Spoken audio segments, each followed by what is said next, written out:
You've met Annabelle. You know her story and the deadly consequences of encountering this haunted doll. But do you know there are similar haunted dolls in Asia? In Asia, dolls are more than just toys. They're guardians, curses, or doorways to something we can't see and sometimes can't escape.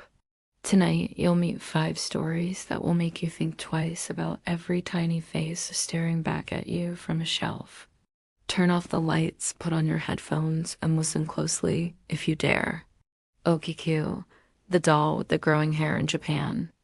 In snowy Hokkaido, Japan, sits a wooden temple holding a century-old mystery, a child's doll named Okikyu, whose hair never stops growing. A boy named Akichi Suzuki once bought this doll for his little sister Okikyu. When she died of sudden illness, her family placed the doll on an altar to remember her.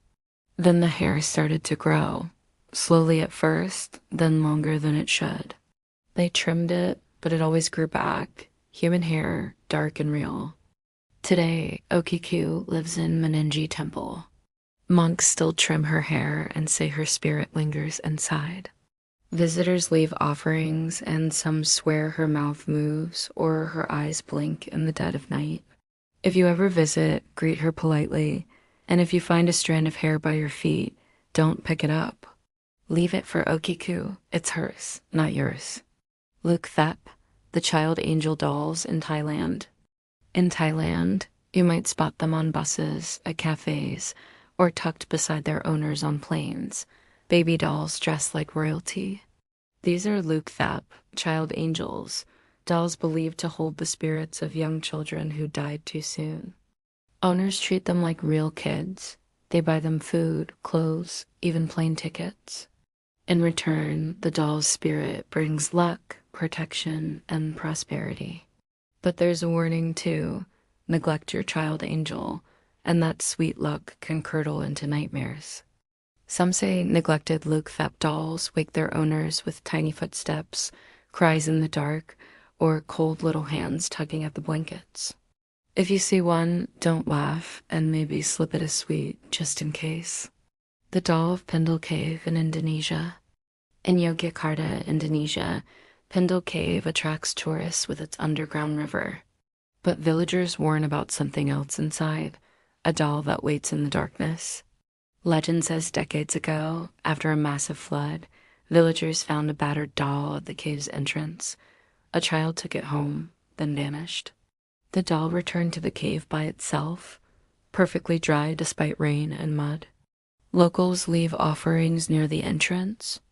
They say if you take a toy inside, the doll might swap places with it and follow you home instead. So when you drift into Pindle Cave's echoing tunnels, listen for a child's laughter. If you hear it, don't answer. Kuman Thong, Thailand's dark spirit child.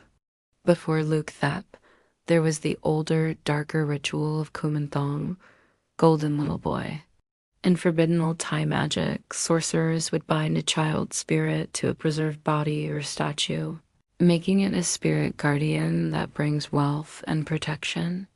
People who kept Kuman Thong fed it milk, toys, sweets, anything to keep the spirit child happy. Disrespect it, though, and the sweet little boy turns cruel. Nighttime footsteps, whispers in locked rooms, a tug at your sleeve when no one's there. Though legal today, rumors say black market rituals still happen in secret corners of Thailand because some fortunes are worth any price, even if it means sleeping beside a ghost child who never really sleeps.